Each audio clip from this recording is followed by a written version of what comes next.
ഒരു ഫുഡാണ്, ഒരു നേരത്തെ ഫുഡായിട്ടാണ് ഞങ്ങളിത് കഴിക്കാറ് കേട്ടോ. അപ്പോൾ ഇങ്ങനെ ഒന്ന് കഴിച്ച് നോക്കൂ. ഈ ഒരു ചട്നി ആയിട്ട് സൂപ്പർ ടേസ്റ്റാണ് കേട്ടോ. എത്ര കഴിച്ചാലും മതിയാവില്ല, അത്രയും ടേസ്റ്റാണ്. അപ്പോൾ എല്ലാവരും ഒന്ന് ട്രൈ ചെയ്ത് നോക്കണം ഈ ഒരു ചട്നി, അതുപോലെ ഈ മധുരക്കിഴങ്ങിൻ്റെ ഉപ്പേരി. അപ്പോൾ ഇന്നത്രയേ ഉള്ളൂ. ഇനി എൻ്റെ ചാനൽ സബ്സ്ക്രൈബ് ചെയ്യാത്തവരൊന്ന് സബ്സ്ക്രൈബ് ചെയ്യണം. കുറേ പേര് സബ്സ്ക്രൈബ് ചെയ്യാണ്ടാണ് കേട്ടോ കാണുന്നത്. അപ്പോൾ എല്ലാവരും ഒന്ന് സബ്സ്ക്രൈബ് ചെയ്യുക, അതുപോലെ ലൈക്ക് ചെയ്യുക, ഷെയർ ചെയ്യുക, കമൻറ്റ് ചെയ്യുക. പിന്നെ മറ്റൊരു വീഡിയോയിൽ കാണുന്നവരെ നന്ദി, നമസ്കാരം. ഇനി ഞങ്ങൾ കഴിക്കട്ടെ കേട്ടോ. ഞാൻ മോനെ വിളിച്ചിട്ട് ഞങ്ങൾ രണ്ടാളും കൂടെ കഴിക്കാൻ പോവാണ്. അപ്പോൾ നിങ്ങളും ഇതുപോലെ ഒന്ന് ട്രൈ ചെയ്ത് നോക്കൂ. ഈ ചട്നി സൂപ്പറാണ് കേട്ടോ, ഭയങ്കര ടേസ്റ്റാണ്.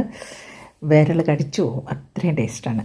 അപ്പോൾ ഇന്ന് ഞായറാഴ്ചയല്ലേ, അപ്പോൾ ഇന്ന് തന്നെ ട്രൈ ചെയ്തോളൂ കേട്ടോ. അപ്പോൾ ഇതുപോലെ വീണ്ടും ഇതുപോലത്തെ റെസിപ്പിയൊക്കെ ആയിട്ട് ഞാൻ വരുന്നതാണ് കേട്ടോ.